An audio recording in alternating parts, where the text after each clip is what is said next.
so we said, kind of think about listing data, about information and data.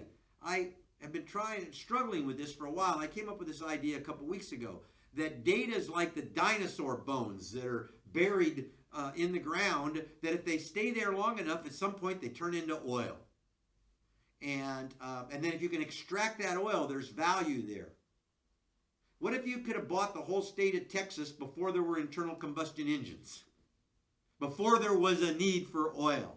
That's what was happening with data. People didn't really know what the value of it was, but it was like somebody was going to figure it out someday. Coal turns into diamonds, right? Put the coal, it's in the ground, it's under pressure. What happens? Turns into diamonds. Data turns into diamonds. Data turns into gold. Data is monetization. Information is the currency of the 21st century, Alvin Toffler. So the data turns into the basis for all choice. And so when I make choices, how do I make choices? If I look at data, I go to the grocery store, I look at data. So I make my choices based on the data I receive. So data is critical because it turns into the basis for all choice. And what we can see with the real estate information is that it creates more data, which gives us more basis for choice. So again, what if you could buy all the land you wanted to buy with all the oil rights before there was an internal combustion engine? You'd probably get it for a lot less price than you could buy it for today.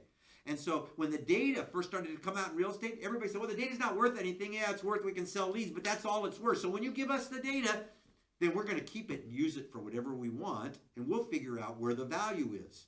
Now, we figured that out at point two, and we started to create data contracts that restricted what people could do with the data, because there are things called derivative products, where you can create products around the data. And who should benefit from the derivative products that are created around the data? It should be the people that created the data in the first place, but that's not what was happening.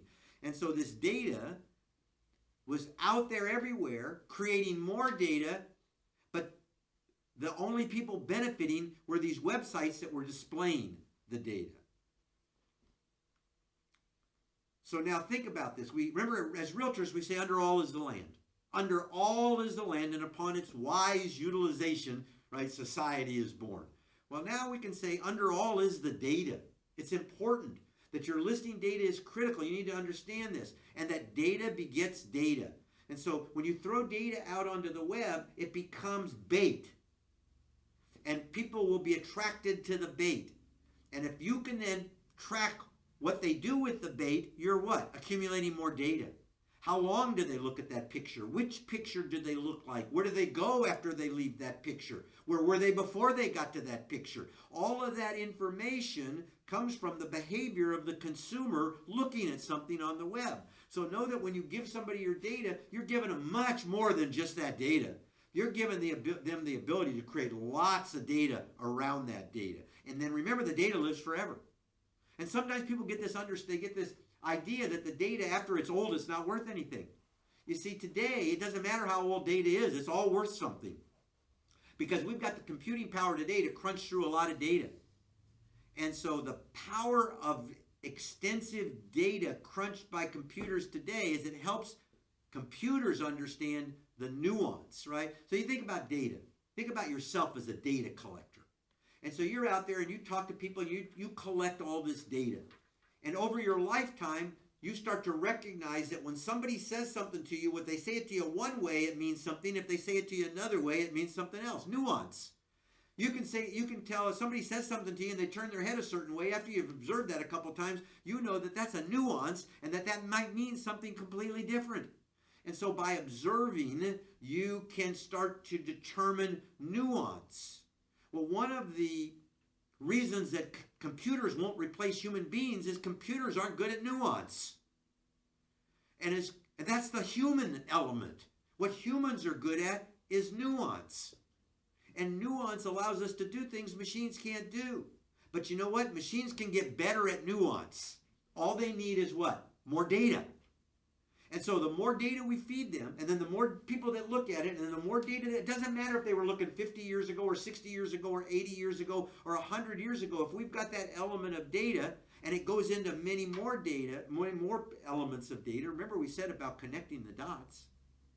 And so that's what this data is. And so it is so important that you realize that this data has value, that it creates more data, that it helps create the capability to determine nuance, and that's what's going to put you out of business. The capability to determine nuance. So what human beings are good at is providing nuanced So what do I do that a computer can't do? I can listen to you, I can talk to you, and I might be able to figure out things that the computer can't figure out. So we always talk about value added and adding value. Understanding and providing nuanced services is something realtors need to start to talk about, because it's what a computer can't do. But all this information feeds algorithms, right, and helps computers determine nuance. And so, again, your data has value. It creates value. And so this was an interesting quote about the data. It's not so much about the data as it is about the insight derived from the data.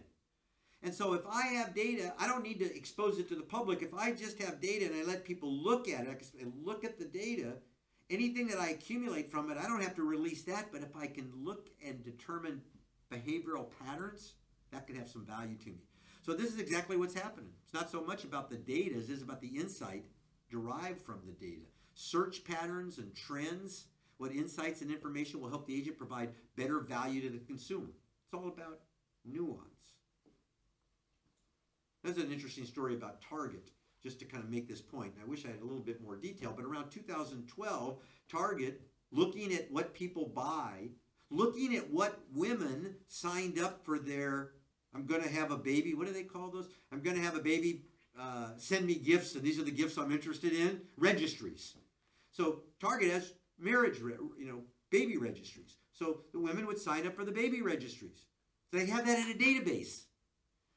Then they know who buys what. I mean, think about it. You go to the grocery store. Does the grocery store know what you buy and when you buy it? They ask you for your phone number. You give it to them. They know what time I buy blue juice. They know what day of the week I buy it. They know where I buy. Why? For years, I've been going to the same grocery store. I tell them my phone number. They know what I buy. Well, Target, they know. They have a registry, so they assume everybody who is in a registry is going to have a baby. Then they know who buys all their products. They started to realize that women who were in their registry bought certain products. That in the first trimester, they bought certain products. In the second trimester, they bought certain products. In the third trimester, they bought hand lotion with no scent. Right? So Target, they just figured it out, right? The computers figured it out. And then, of course, the computers wanting to do proactive marketing, right, wanting to get ahead of it, they figured out who was pregnant. Right? They look and say, okay, these are probably the women in this registry are pregnant.